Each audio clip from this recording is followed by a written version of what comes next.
Ahaz was 20 years old when he became king, and he reigned in Jerusalem 16 years. Unlike David his father, he did not do what was right in the eyes of the Lord. He followed the ways of the kings of Israel, and also made idols for worshiping the Baals. He burned sacrifices in the valley of Ben-Hinnom, and sacrificed his children in the fire, engaging in the detestable practices of the nations the Lord had driven out before the Israelites. He offered sacrifices and burned incense at the high places, on the hilltops and under every spreading tree.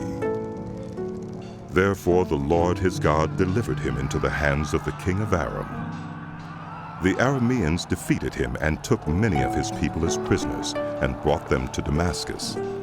He was also given into the hands of the king of Israel, who inflicted heavy casualties on him. In one day, Pekah, son of Remaliah, killed 120,000 soldiers in Judah, because Judah had forsaken the Lord, the God of their ancestors. Zichri, an Ephraimite warrior, killed Maaseiah, the king's son. Azrikam, the officer in charge of the palace, and Elkanah, second to the king. The men of Israel took captive from their fellow Israelites in Judah 200,000 wives, sons, and daughters. They also took a great deal of plunder, which they carried back to Samaria. But a prophet of the Lord named Oded was there, and he went out to meet the army when it returned to Samaria. He said to them, "Because the Lord, the God of your ancestors, was angry with Judah, he gave them into your hand. But you have slaughtered them in a rage that reaches to heaven. And now you intend to make the men and women of Judah and Jerusalem your slaves. But aren't you also guilty of sins against the Lord your God? Now listen to me. Send back your fellow Israelites you have taken as prisoners, for the Lord's fierce anger rests on you." Then some of the leaders in Ephraim, Azariah, son of Jehohanan, Berechiah, son of Meshillemith, Jehizkiah, son of Shallum, and Amasa, son of Hadlai, confronted those who were arriving from the war. "You must not bring those prisoners here," they said, "or we will be guilty before the Lord. Do you intend to add to our sin and guilt? For our guilt is already great, and his fierce anger rests on Israel." So the soldiers gave up the prisoners and plunder in the presence of the officials and all the assembly. The men designated by name took the prisoners, and from the plunder they clothed all who were naked. They provided them with clothes and sandals, food and drink, and healing balm. All those who were weak they put on donkeys. So they took them back to their fellow Israelites at Jericho, the city of palms, and returned to Samaria. At that time King Ahaz sent to the kings of Assyria for help. The Edomites had again come and attacked Judah and carried away prisoners, while the Philistines had raided towns in the foothills and in the Negev of Judah. They captured and occupied Beth-Shemesh, Aijalon, and Gederoth, as well as Soko, Timnah, and Gimzo, with their surrounding villages. The Lord had humbled Judah because of Ahaz, king of Israel, for he had promoted wickedness in Judah and had been most unfaithful to the Lord. Tiglath-Pileser, king of Assyria, came to him, but he gave him trouble instead of help. Ahaz took some of the things from the temple of the Lord, and from the royal palace, and from the officials, and presented them to the king of Assyria. But that did not help him. In his time of trouble, King Ahaz became even more unfaithful to the Lord. He offered sacrifices to the gods of Damascus, who had defeated him, for he thought, "Since the gods of the kings of Aram have helped them, I will sacrifice to them so they will help me." But they were his downfall and the downfall of all Israel. Ahaz gathered together the furnishings from the temple of God and cut them in pieces. He shut the doors of the Lord's temple and set up altars at every street corner in Jerusalem. In every town in Judah he built high places to burn sacrifices to other gods and aroused the anger of the Lord, the God of his ancestors. The other events of his reign and all his ways from beginning to end are written in the book of the kings of Judah and Israel. Ahaz rested with his ancestors and was buried in the city of Jerusalem, but he was not placed in the tombs of the kings of Israel. And Hezekiah his son succeeded him as king. Hezekiah was 25 years old when he became king, and he reigned in Jerusalem 29 years. His mother's name was Abijah, daughter of Zechariah. He did what was right in the eyes of the Lord, just as his father David had done. In the first month of the first year of his reign, he opened the doors of the temple of the Lord and repaired them. He brought in the priests and the Levites, assembled them in the square on the east side, and said, "Listen to me, Levites. Consecrate yourselves now, and consecrate the temple of the Lord, the God of your ancestors. Remove all defilement from the sanctuary. Our ancestors were unfaithful. They did evil in the eyes of the Lord our God and forsook him. They turned their faces away from the Lord's dwelling place and turned their backs on him. They also shut the doors of the portico and put out the lamps. They did not burn incense or present any burnt offerings at the sanctuary to the God of Israel. Therefore, the anger of the Lord has fallen on Judah and Jerusalem. He has made them an object of dread and horror and scorn, as you can see with your own eyes. This is why our ancestors have fallen by the sword, and why our sons and daughters and our wives are in captivity. Now I intend to make a covenant with the Lord, the God of Israel, so that his fierce anger will turn away from us. My sons, do not be negligent now, for the Lord has chosen you to stand before him and serve him, to minister before him and to burn incense." Then these Levites set to work. From the Kohathites, Mahath, son of Amasai, and Joel, son of Azariah, from the Merarites, Kish, son of Abdi, and Azariah, son of Jehalalel. From the Gershonites, Joah, son of Zimmah, and Eden, son of Joah. From the descendants of Eluzaphan, Shimri, and Jeiel. From the descendants of Asaph, Zechariah and Mattaniah. From the descendants of Heman, Jehiel and Shimei. From the descendants of Jeduthun, Shemaiah and Uzziel.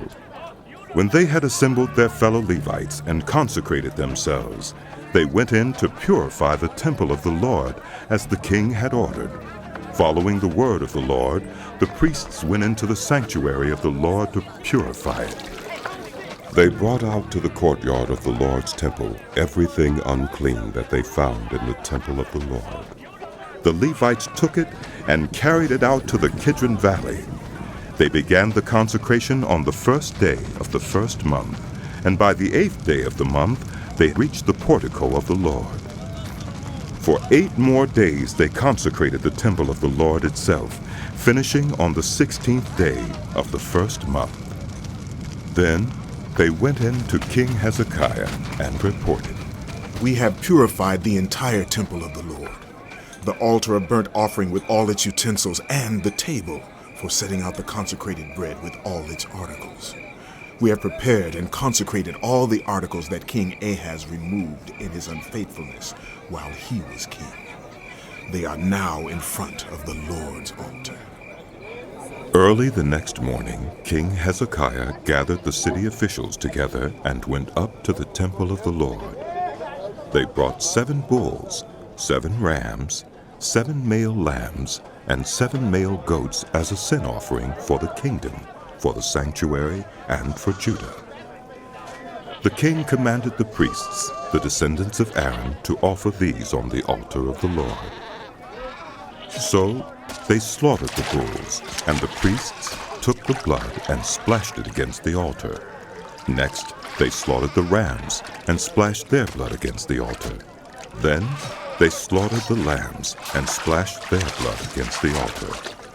The goats for the sin offering were brought before the king and the assembly, and they laid their hands on them. The priests then slaughtered the goats and presented their blood on the altar for a sin offering to atone for all Israel, because the king had ordered the burnt offering and the sin offering for all Israel. He stationed the Levites in the temple of the Lord with cymbals, harps, and lyres, in the way prescribed by David and Gad, the king's seer, and Nathan the prophet. This was commanded by the Lord through his prophets. So the Levites stood ready with David's instruments, and the priests with their trumpets. Hezekiah gave the order to sacrifice the burnt offering on the altar. As the offering began, singing to the Lord began also, accompanied by trumpets and the instruments of David, king of Israel. The whole assembly bowed in worship, while the musicians played and the trumpets sounded. All this continued until the sacrifice of the burnt offering was completed. When the offerings were finished, the king and everyone present with him knelt down and worshipped. King Hezekiah and his officials ordered the Levites to praise the Lord with the words of David and of Asaph the seer. So they sang praises with gladness and bowed down and worshipped. Then Hezekiah said, "You have now dedicated yourselves to the Lord. Come and bring sacrifices and thank offerings to the temple of the Lord." So the assembly brought sacrifices and thank offerings, and all whose hearts were willing brought burnt offerings. The number of burnt offerings the assembly brought was 70 bulls, 100 rams, and 200 male lambs, all of them for burnt offerings to the Lord. The animals consecrated as sacrifices amounted to 600 bulls and 3,000 sheep and goats. The priests, however, were too few to skin all the burnt offerings. So their relatives, the Levites, helped them until the task was finished, and until other priests had been consecrated. For the Levites had been more conscientious in consecrating themselves than the priests had been. There were burnt offerings in abundance, together with the fat of the fellowship offerings and the drink offerings that accompanied the burnt offerings. So the service of the temple of the Lord was reestablished. Hezekiah and all the people rejoiced at what God had brought about for his people, because it was done so quickly.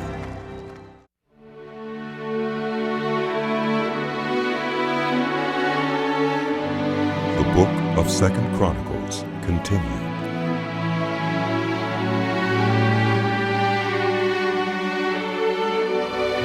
Hezekiah sent word to all Israel and Judah, and also wrote letters to Ephraim and Manasseh, inviting them to come to the temple of the Lord in Jerusalem and celebrate the Passover to the Lord, the God of Israel. The king and his officials and the whole assembly in Jerusalem decided to celebrate the Passover in the 2nd month. They had not been able to celebrate it at the regular time because not enough priests had consecrated themselves, and the people had not assembled in Jerusalem. The plan seemed right, both to the king and to the whole assembly. They decided to send a proclamation throughout Israel, from Beersheba to Dan, calling the people to come to Jerusalem and celebrate the Passover to the Lord, the God of Israel. It had not been celebrated in large numbers, according to what was written. At the king's command, couriers went throughout Israel and Judah with letters from the king and from his officials, which read, "People of Israel, return to the Lord, the God of Abraham, Isaac, and Israel, that he may return to you who are left, who have escaped from the hand of the kings of Assyria. Do not be like your parents and your fellow Israelites who were unfaithful to the Lord, the God of their ancestors, so that he made them an object of horror, as you see. Do not be stiff-necked as your parents were. Submit to the Lord. Come to his sanctuary, which he has consecrated forever. Serve the Lord your God, so that his fierce anger will turn away from you. If you return to the Lord, Then your fellow Israelites and your children will be shown compassion by their captors and will return to this land, for the Lord your God is gracious and compassionate. He will not turn his face from you if you return to him.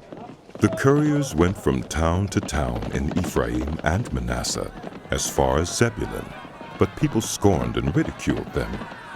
Nevertheless, some from Asher, Manasseh, and Zebulun humbled themselves and went to Jerusalem. Also in Judah, the hand of God was on the people to give them unity of mind to carry out what the king and his officials had ordered, following the word of the Lord. A very large crowd of people assembled in Jerusalem to celebrate the festival of unleavened bread in the 2nd month. They removed the altars in Jerusalem and cleared away the incense altars and threw them into the Kidron Valley. They slaughtered the Passover lamb on the 14th day of the 2nd month. The priests and Levites were ashamed and consecrated themselves and brought burnt offerings to the temple of the Lord. Then they took up their regular positions as prescribed in the law of Moses, the man of God. The priests splashed against the altar the blood handed to them by the Levites. Since many in the crowd had not consecrated themselves, the Levites had to kill the Passover lambs for all those who were not ceremonially clean and could not consecrate their lambs to the Lord.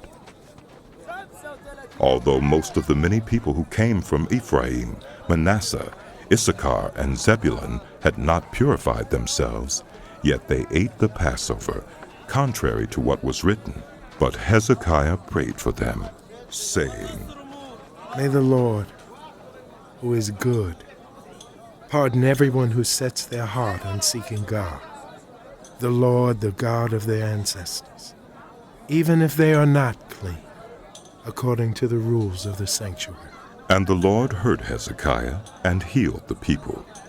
The Israelites who were present in Jerusalem celebrated the festival of unleavened bread for 7 days with great rejoicing, while the Levites and priests praised the Lord every day with resounding instruments dedicated to the Lord. Hezekiah spoke encouragingly to all the Levites who showed good understanding of the service of the Lord. For the 7 days they ate their assigned portion and offered fellowship offerings and praised the Lord, the God of their ancestors. The whole assembly then agreed to celebrate the festival 7 more days. So for another 7 days they celebrated joyfully. Hezekiah, king of Judah, provided 1,000 bulls and 7,000 sheep and goats for the assembly.